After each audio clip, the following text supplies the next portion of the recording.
Guys, napakalungkot po itong balita ng ating kaibigan na naman. Hindi po natin inaasahan ito. Nandito si kaibigan para ihatid po ang mga impormasyon na kanilang nakikita ngayon mga idol.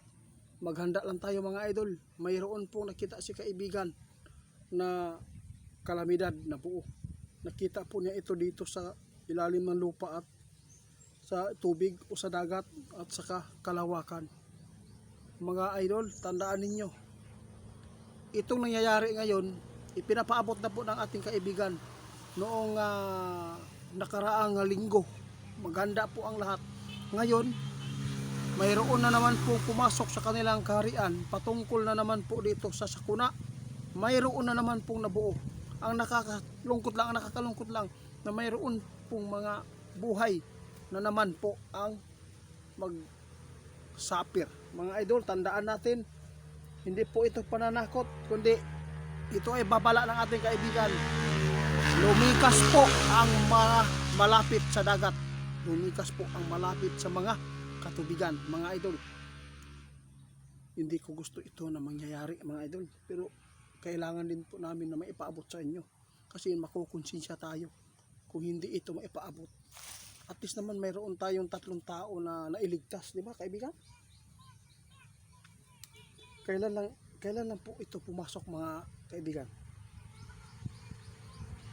Guys, ngayon lang pumasok mga idol, alas 2:30 ng hapon.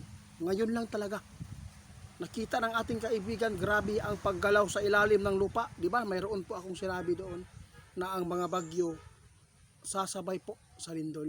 Nangyari na mga idol. Ang pagputok sa bulkan, isa po dito sa sign mga idol na hindi maganda ang mangyayari. Mag-ingat tayo, baka mayroon na naman pong paglaki sa dagat ha. Mag-ingat tayo mga idol.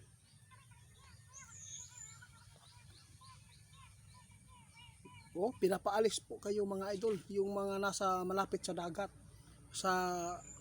lalo na dito sa mga sapa na lagi pong naaabot ang bahay ninyo kapag nagkakaroon ng bagyo. Mga idol, mag-ingat po tayo ha, hindi po lugar-lugar lang to. Lahat po ng mababanggit po natin ngayon, Luzon, Visayas at Mindanao. Kailangan po ninyong maging alisto.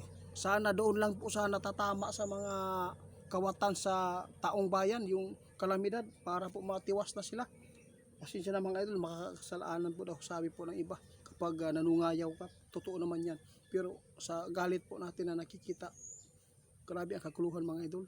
Alam po ba ninyo kung bakit po nasabi ng ating kaibigan, napakarami ang mga problema dito sa atin dahil po sa kagawan ng tao. Tingnan po ninyo mga idol, ang pinakamalaking problema dito na nakita ng ating kaibigan, ang digmaan.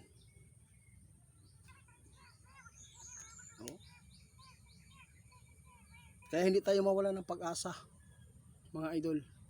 Pinapahanda tayo ng ating kaibigan lagi. Magtanim tayo ng mga pagkain sa bundok. Lagi na po namin yan ipinapaabot sa inyo. Alam ko nagsasawa na kayo sa mga ipinapaabot ng ating kaibigan. Sabi ng iba, pabalik-balik man na imuwang ko. Kasi nga, nagpabalik-balik din po ang mga kalamidad dito sa atin eh. Kaya ito po ang pabalik-balik eh. Di ba kaibigan? Oo, kung ayaw po niyo sa video natin, kung nakapanood naman kayo dati, pwede naman po kayo mag-unsubscribe na kayo dyan. Pwede po umalis kayo dyan. Depende na lang sa mga tao na kukuha sa impormasyon na ipinapaabot ng ating timan iya. Tandaan ninyo, ngayon may nakita si kaibigan na nabuo na naman na kalamidad. Mayroon na naman. Mayroon pang impormasyon si kaibigan tungkol sa digmaan, giyera, malapit na. Tungkol sa mga kaguluhan sa Pilipinas, mga kapwa Pilipino magpapatayan, nangyayari na at mangyayari pa.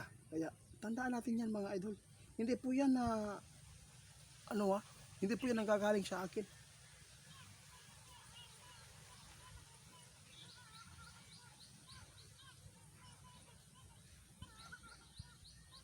Totoo yan. Grabe mga idol, grabe itiit. Kung bakit ko laging ipinapaabot ito, kasi babala ito sa kalikasan sa amin na mabubuo na naman po ang mga sakuna, magkalamidad. Kaya agad-agad po kaming pumupunta sa inyo para ipahatid ko po ang mga impormasyon na nakukuha namin dito sa aming kaharian. Kaya ito po ang ginagawa ko mga idol. Sinunod ko po ang yung pagod ng ating kaibigan na sakripisyo para lang po sa kaligtasan natin at hindi tayo mapapahamak at mayroon pong babala at may warning na mag-ingat talaga tayo ngayon na hindi po tayo pwede sa mga malapit sa mga sapa. Yun po ang ibig sabihin namin. Hindi po for views mga idol, hindi po ito balik-balik, kundi ito mangyayari, mga balik-balik ang ating video kung hindi di magbalik-balik po ang mga impormasyon na pumapasok sa kaharian ng ating mga kaibigan.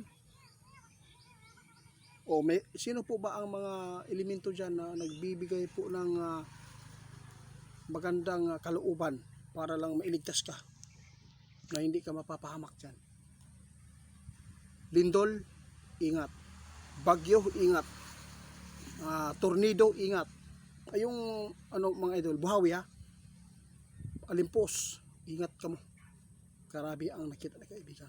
Naapay disgrasya, naapay patayan, naapay sakit, naapay nagpaabot sa tuwa. Kato nabaksinan daw yung mga nabaksinan daw noon. No, hanggang 2030 na lang daw yan. Kaya mayroon po akong video dyan na dapat ninyong inumin para malabanan po natin ang mga mabubuong cells sa ilalim sa katawan natin, no? Diyos nako. Sige po. Yun po ang sintro ng ating kaibigan. Pinapahanda lang kayo. Dahil mayroon pong kalamidad na naman po ang papasok. Ingat tayo, hindi pa Vermont. Dito na. Kaya sinabi ko sa inyo. Lagi.